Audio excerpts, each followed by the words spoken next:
Hello everyone and welcome to our e-training session on interesting interactions. Today we're going to be discussing when, where and how you can engage your learner with interactions available in Bracken.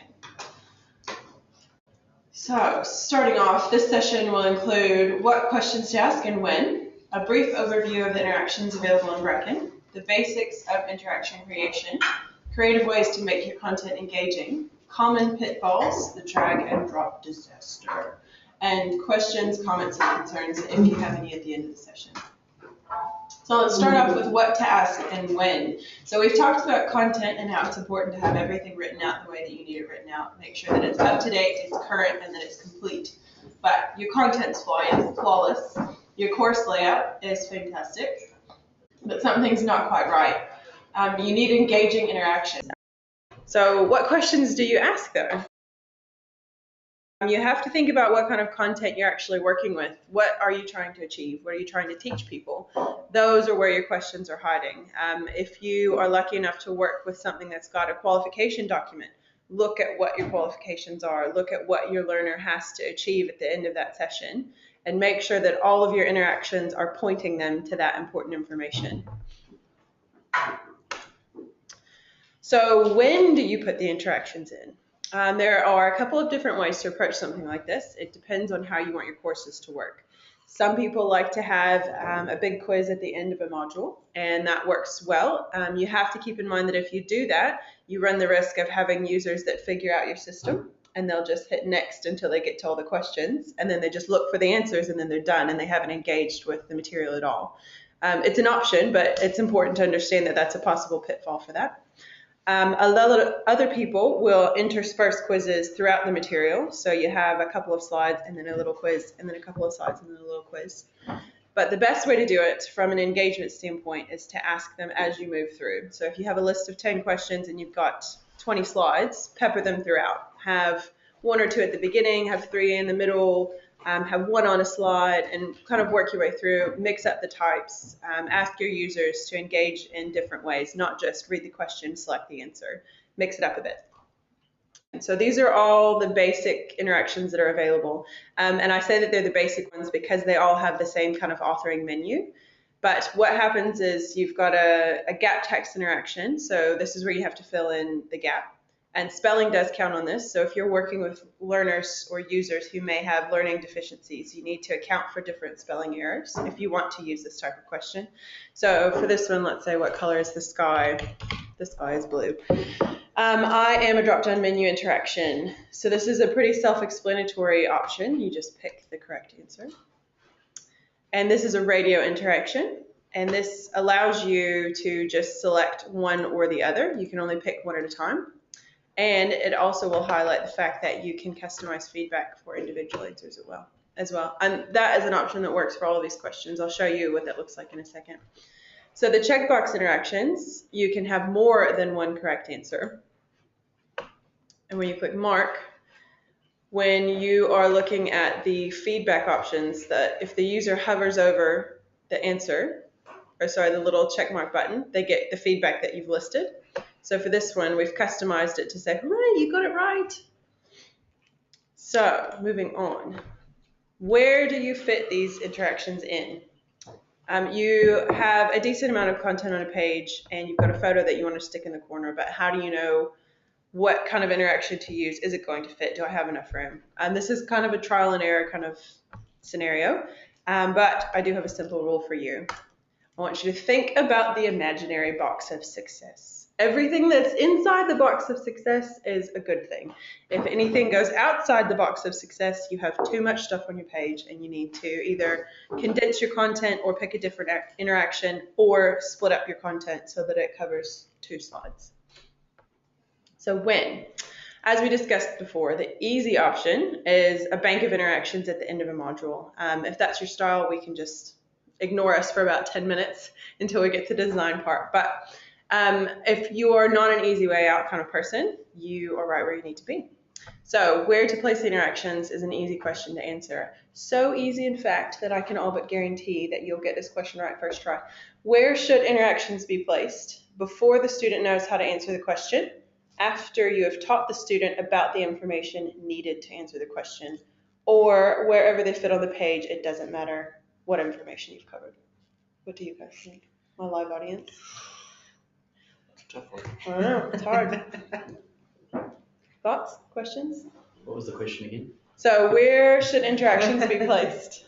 So after you've told the Number student two. that. Number 2. Look at that. Guys, you're on it. Correct.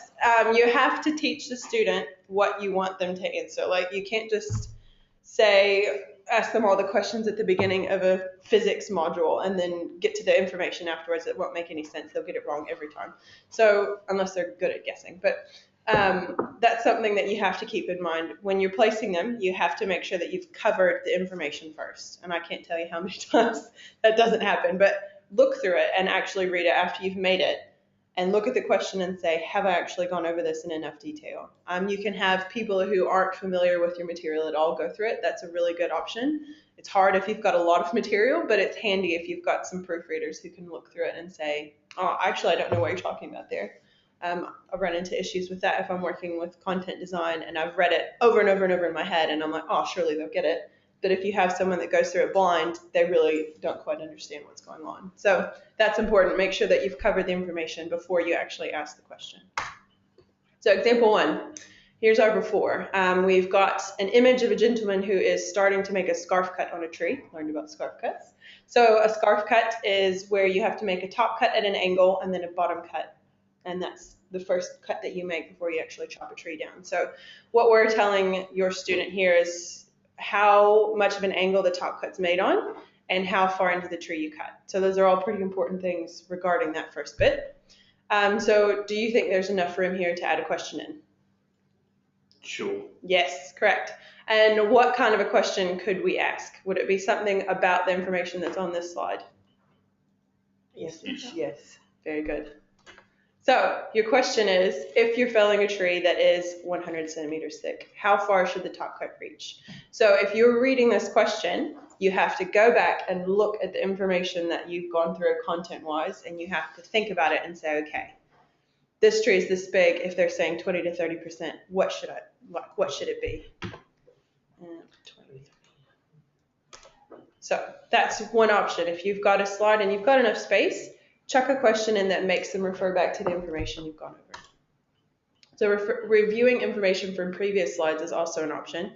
If you've got a slide that's coming up that doesn't really have anything important on it and you don't feel like there's enough text on it, but you've gone over a lot of information previously, you can always make them go back to look at things. That's completely fine. So this was the next slide in that progression where they have to make the bottom cut. So we've asked them, what angle is the top cut made at? So they have to think about what you mentioned to them on that slide previously. And they can always go back and look at this one and say, oh, she said 45 degrees.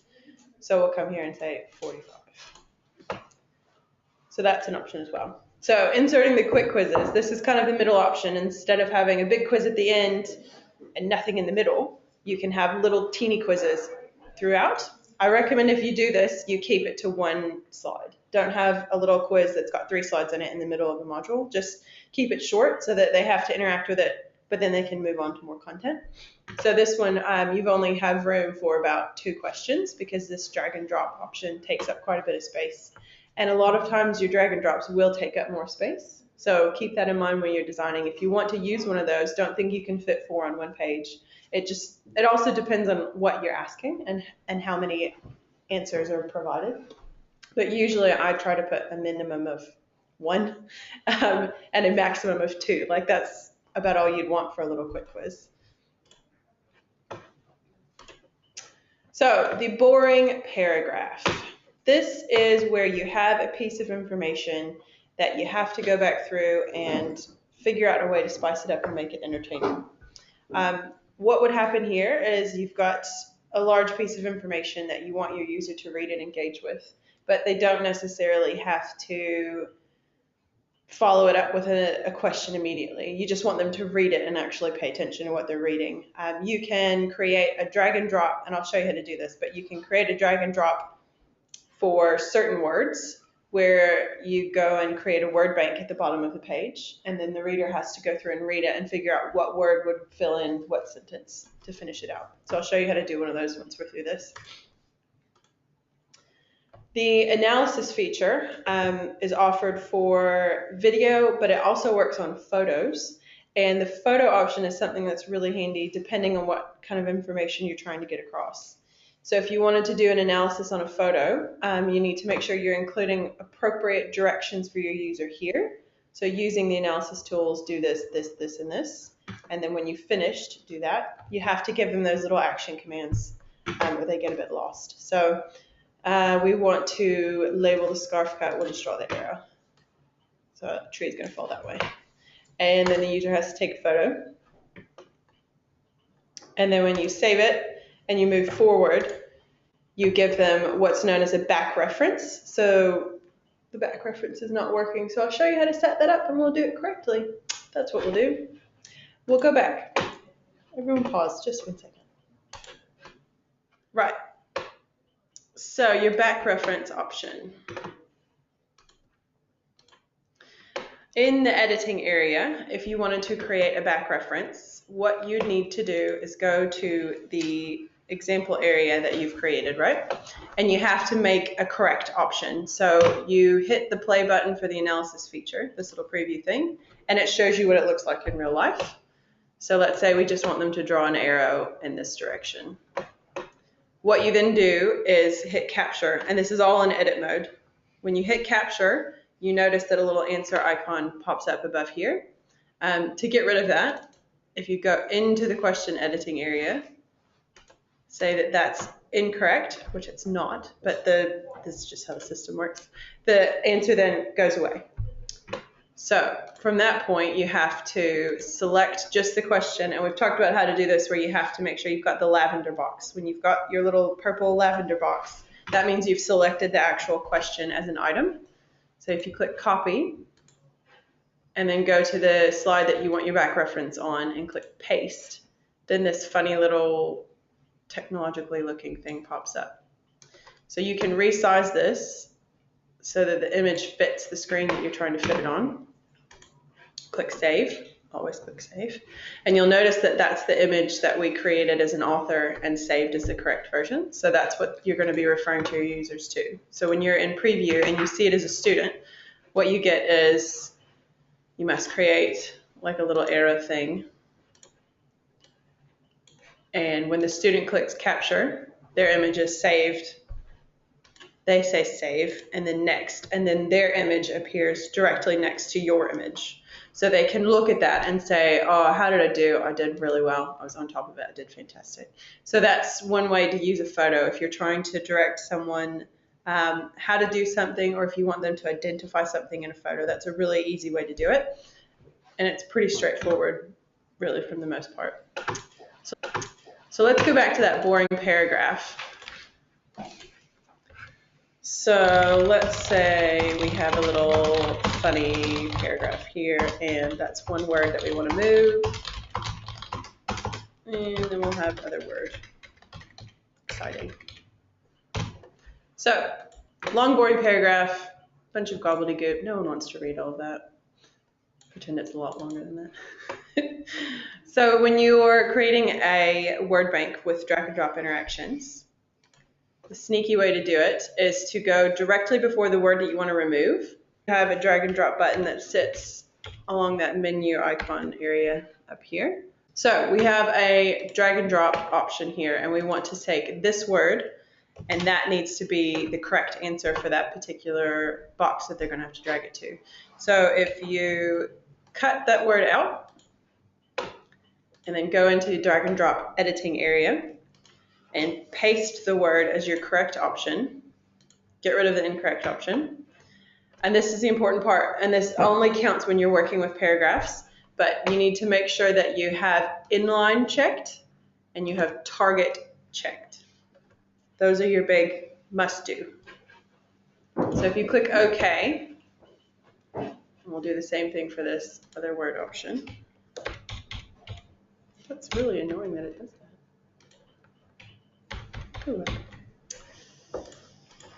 So, and then other word, cut, and paste. And then you get rid of your incorrect, and then check inline and target. And I'll show you what inline does in a second. So you'll see actually what's happening here. All right, so when you click OK, this looks ridiculous. And this is why a lot of people struggle with drag and drops, because whenever you create one, they all end up set up this way immediately, and it looks terrifying. So what you have to do is move things around and get them to where you're comfortable with how they look. In the paragraph setting, you just have to make sure that you're sizing these boxes appropriately. So what we recommend is that you select these boxes that are your answer areas, so the target area. And again, looking for your purple boxes. And if I haven't told you before, you can select more than one item on a page if you hold down Shift. So that's how you can select more than one at once. But once you've got your boxes selected, if you go to Align and click Reset Position, it makes them little tiny things again. And at this stage, click off so you don't have anything selected, and then you go back to one box at a time, and you make your target area the same size as the rest of the text. So we've got our target areas sorted out. That looks good. But then you have all these little children things that you have to drag to the target, and they're all stacked on top of one another up here. And sometimes they can be really hard to select. So a really sneaky way to do it is if you go to Options, there's a drop-down menu here, and if you select Drag and Drop Children, what happens when you use this menu is that you're only selecting the items that you've picked from this drop-down menu, which makes life so much easier. So you can drag them all at once. I will tell you, if you use that, remember to send it back to default after you've moved things around. I can't tell you how many times I've gone to move something and then gone to click on something else, and I'm like, why is it not working? Make sure you put it back on default. Just make sure. So for your children, with our little words we're going to be dragging up, I just resized the boxes so that they kind of fit the word that we're looking for. And what happens at this point is you can move these around so that you have a word bank that sits on the bottom, stack them up however you want. You can put them on the right, on the bottom, on the left, it doesn't really matter. But once you've got them where you want them, always test it. So if you go into Preview, and Word goes here. So if you saw how that box condensed to fit around that child box, that is what inline does. When you have the inline box checked, what happens is the target box will shrink to fit whatever item you're putting in it. It's important to use that for a paragraph, because if you don't, you end up with boxes that are all this size. And if for some reason these words are bigger than the box, they'll cover up this sentence. So when you're in the question editing area, make sure inline is checked and that target is checked. Right. So that's your boring paragraph option. And we've talked about analysis. I think that's all I had today. Right. Does anyone have any questions? We're at questions, comments, and concerns now, guys. We did it. Live and in person. Anything? No? I do have a quick question. Say, for instance, like you said, when you have a lot of content. Yep. Is there any way, I mean, like with what you just done in terms of, is there any other things to do apart from that if you have a lot of content? If you've got a lot of content, like any other interactions you can like do? a lot of really boring-ish content. Yeah. Like if you have challenging information, that's when you can get into kind of creative navigation solutions. I can show you what I mean. I did it in the beginning up here. So, for example, these 3 slides, you can see they all have the same title. That's because I wrote it all out and it covered way too much. It went way outside the box of success. Like, it just wasn't going to happen. So I broke it up a bit. And when I did that, I kind of switched my navigation around so that you got a chunk of information and then it switched to a different chunk of information. Okay. So when you look at it in editing, you have the first slide that talks about kind of what you need to look at. The second slide is where you've added in this paragraph. And then the third slide is where you've taken that paragraph out and put this one in. So instead of having one slide that's got tons of information on it, you've asked your user to click next and they get more information as they move through. Okay. So if you've got like like a document or something that's got different sections to it and you want to introduce them one at a time, that's a way you can do it. So instead of switching your paragraphs out, you would just have first paragraph, and then the next slide has the first paragraph and the second paragraph, and then the next slide has 3 paragraphs. That's a really cool one to use with timelines as well. Yeah. If you've got, like you're trying to go over a history of something, you can make a timeline that sits in the corner and you get a different image for each year, however you want to run it. I can show you actually. I can show. I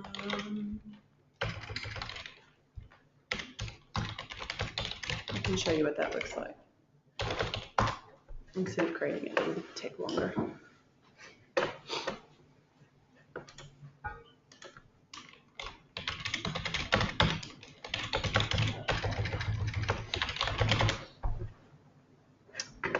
Right.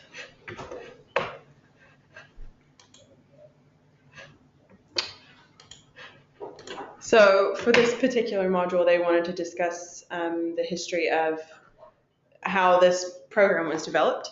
So what I did was I made a fake timeline in the corner, and all this is it's just a text box that I've put a fill in, and another little tiny text box that I've put a fill in, and I've sized them so that they look just like tick marks.